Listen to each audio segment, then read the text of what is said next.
नमस्कार, दिन भर की बड़ी खबरों में आपका स्वागत है। मैं हूं परवीन शेख। आज इस बुलेटिन में बात होगी गुजरात और हिमाचल में कल होने वाली मतगणना के 15 साल बाद एमसीडी में हुए बड़े बदलाव की। जानेंगे कैसे भारत जोड़ो यात्रा से मजबूत हो रही है कांग्रेस और शीतकालीन सत्र के पहले दिन कैसा रहा संसद का नजारा। बात करेंगे कर्नाटक महाराष्ट्र सीमा विवाद में आए नए मोड़ की, नोटबंदी पर सुप्रीम कोर्ट के बड़े कदम की और बुलेटिन के आखिर में बात होगी आरबीआई के नए ऐलान की। लेकिन तमाम बड़ी खबरों से पहले एक नजर सुर्खियों पर। हिमाचल में सतर्क हुई कांग्रेस। नतीजों से पहले राज्य में सियासी उठापटक हुई तेज। खरीद फरोख्त से बचने के लिए अपने उम्मीदवारों को राजस्थान भेजने का बनाया प्लान। 11 दिसंबर से यूपी में पदयात्रा निकालेगी कांग्रेस। प्रयागराज से होगी शुरू। 200 किलोमीटर की यात्रा वाराणसी में जाकर होगी पूरी। फीफा वर्ल्ड कप में राउंड 16 के मुकाबले पूरे। अंतिम मैच में पुर्तगाल ने स्विट्जरलैंड को 6-1 से दी मात। शुक्रवार से शुरू होंगे क्वार्टर फाइनल मैच। पहला मुकाबला क्रोएशिया और ब्राजील के बीच।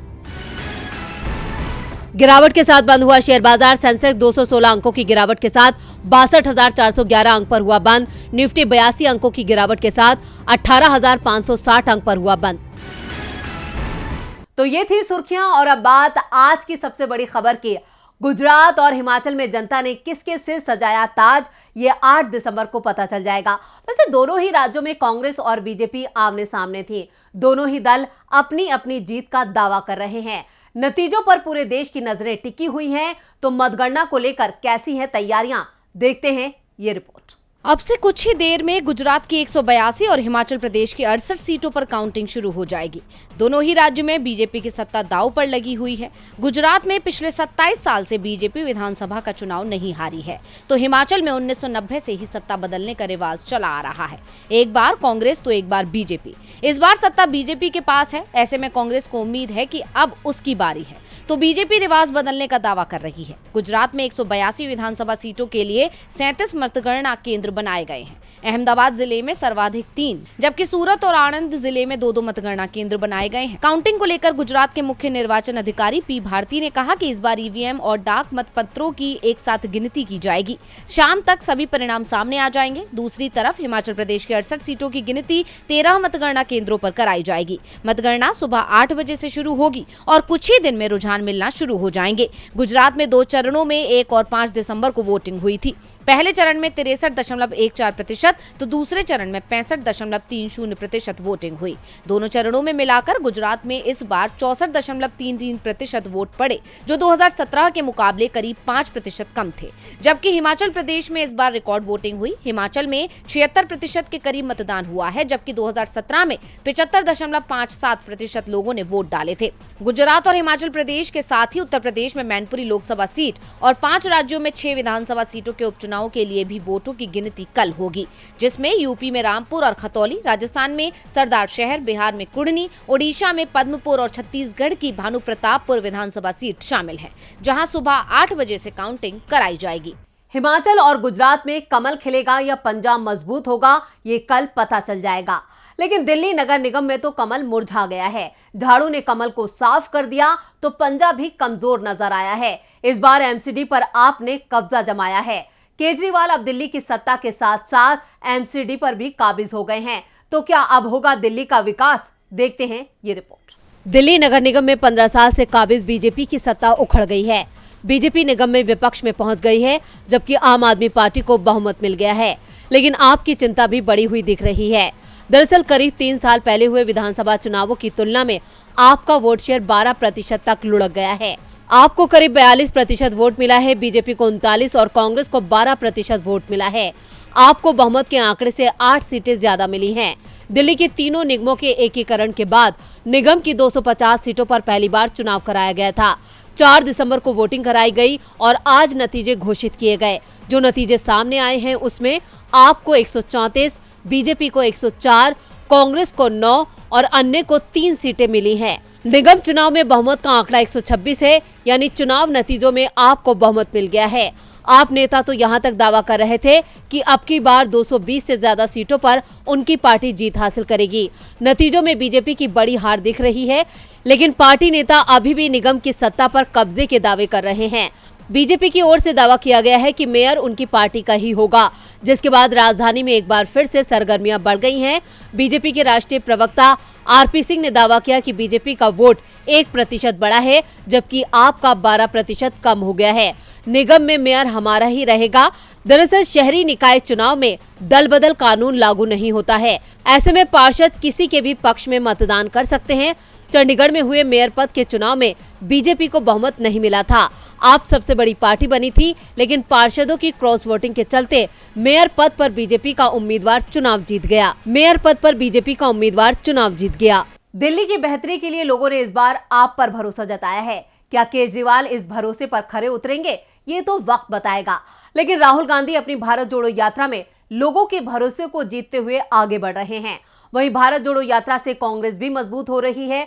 तो आज की यात्रा में क्या रहा खास, देखते हैं ये रिपोर्ट। कांग्रेस की भारत जोड़ो यात्रा इस समय राजस्थान में है और इस राज्य में भी यात्रा छा रही है। यहाँ भी यात्रा को उतना ही प्यार मिल रहा है जितना दूसरे राज्यों में मिला था। ऐसे में यात्रियों का उत्साह भी बढ़ रहा है और उसी उत्साह के साथ कांग्रेस की भारत जोड़ो यात्रा आज सुबह 6 बजे कोटा जिले के दर्रा स्टेशन से शुरू हुई। यात्रा के दौरान राहुल गांधी के साथ मुख्यमंत्री अशोक गहलोत, सचिन पायलट, गोविंद सिंह डोटासरा और रणदीप सुरजेवाला सहित कई नेता मौजूद रहे। लेकिन आज के दिन की एक तस्वीर ने एक बार फिर लोगों को आकर्षित किया।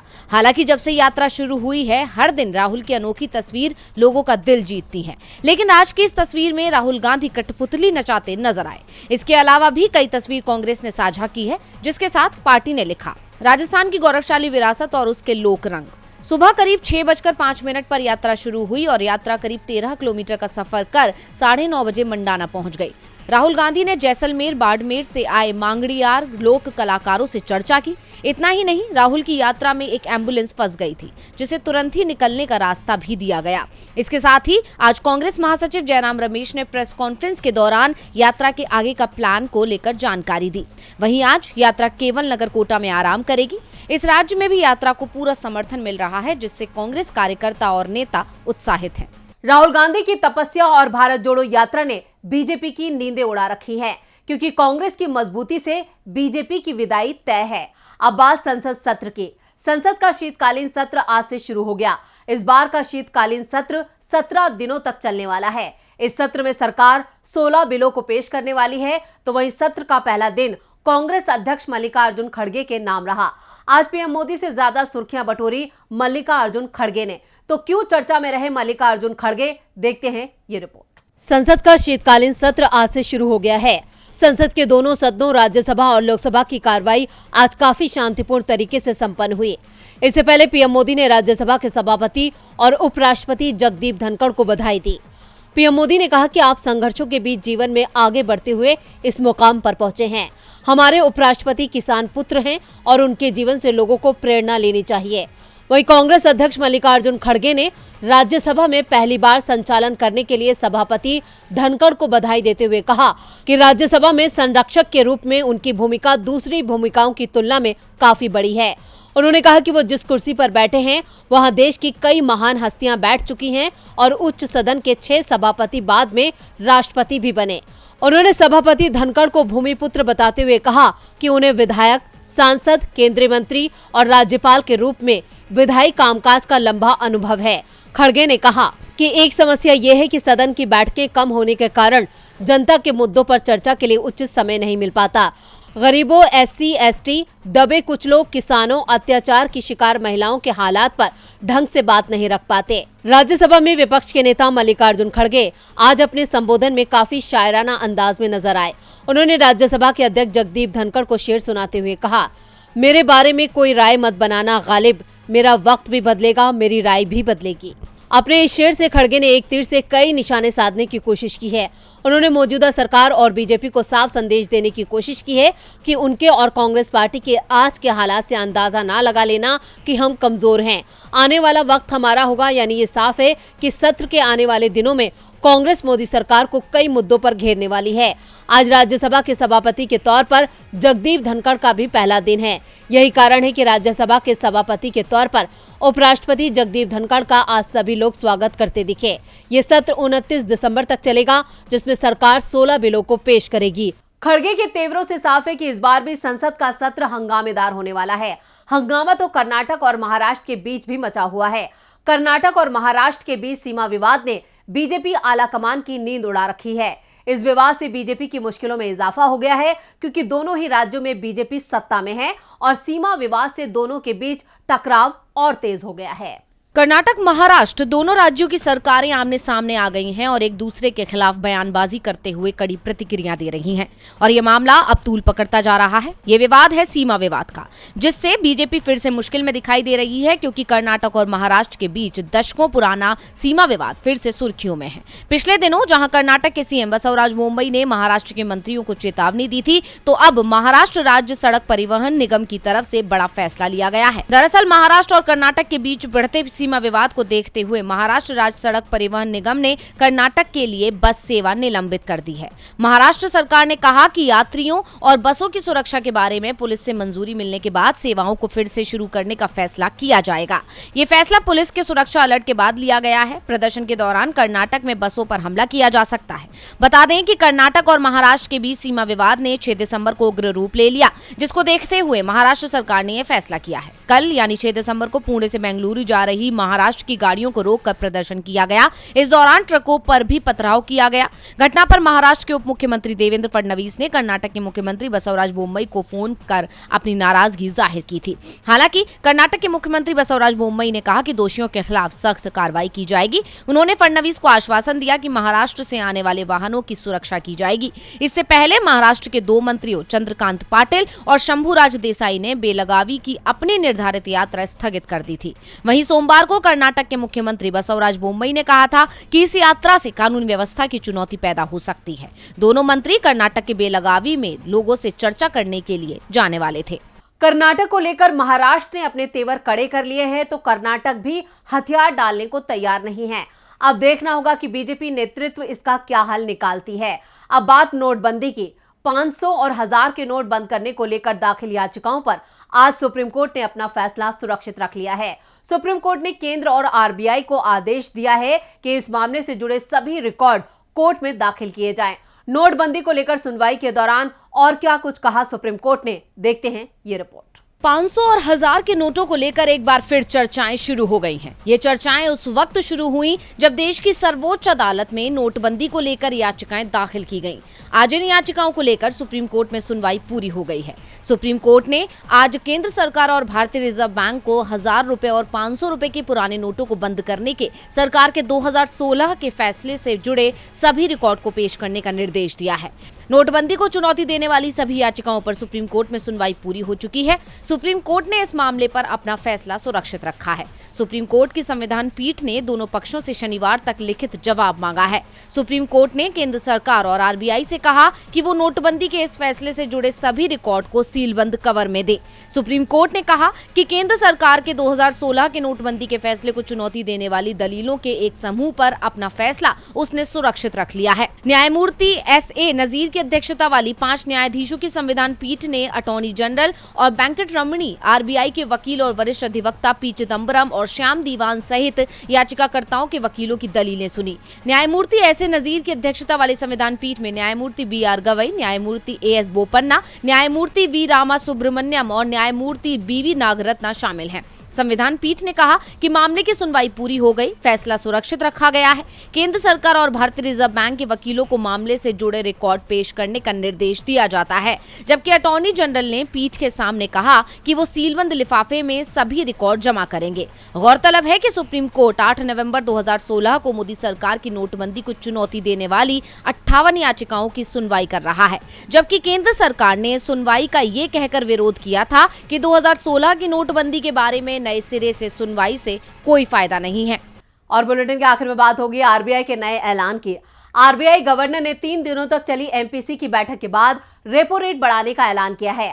आरबीआई ने रेपो रेट में 0.35% की बढ़ोतरी का ऐलान किया है। अब आरबीआई की रेपो रेट 5.4% से बढ़कर 6.25% हो गई है। इससे पहले आरबीआई ने अक्टूबर और अगस्त में भी रेपो रेट में 50 बेसिस पॉइंट की बढ़ोतरी की थी। रेपो रेट में हुई बढ़ोतरी का असर आम आदमी की जेब पर पड़ा है, यानी आने वाले वक्त में महंगाई और बढ़ेगी, साथ ही ईएमआई के लिए ज्यादा कीमत चुकानी होगी।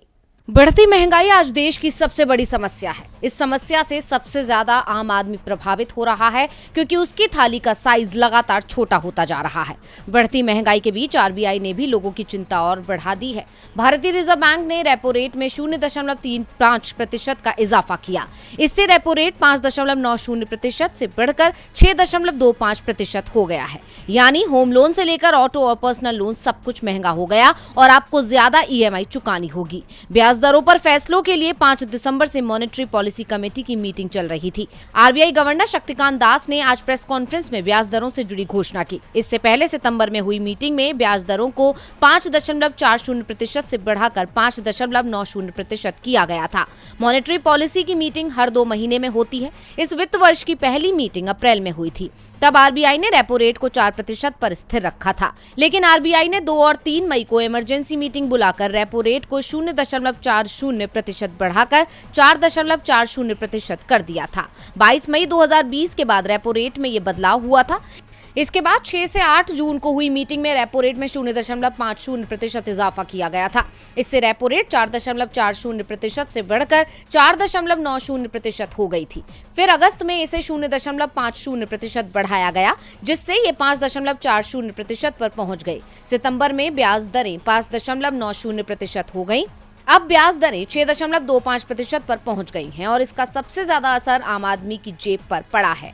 रेपो रेट में बढ़ोतरी के ऐलान के साथ ही आरबीआई गवर्नर ने यह भी कहा कि अगले 4 महीनों में महंगाई दर 4% से ऊपर बनी रहने की संभावना है। यानी आने वाले दिन और भी ज्यादा कष्टकारी होने वाले हैं। आने वाले दिनों में महंगाई लोगों को और सताने वाली है। सरकार महंगाई कम करने की बजाय इसे लगातार बढ़ा रही है। ऐसे में रेपो रेट में हुई बढ़ोतरी से आपकी ईएमआई में इजाफा हो गया है, जो आम आदमी की जेब को और हल्का करने वाला है। तो आज इस बुलेटिन में बस इतना ही। देखते रहिए डीबी लाइव। नमस्कार।